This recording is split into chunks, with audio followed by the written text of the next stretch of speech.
This is a 2006 Volkswagen Jetta. I'm going to show you how to change the rear blinker light. The new bulb is going to be part number 7506 by Sylvania. So you have the trunk open and there's a cover here that you can pull out. That exposes the back of the taillight assembly. You can pinch this connector from either side and pull it out. And now this whole piece levers up and out.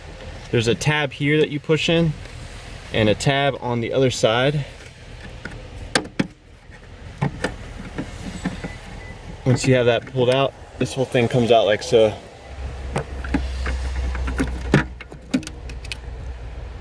To get the bulb out, you just rotate it counterclockwise and pull it outward.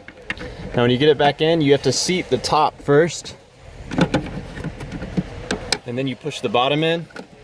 And don't forget to hook this connector back up. And you're good to go.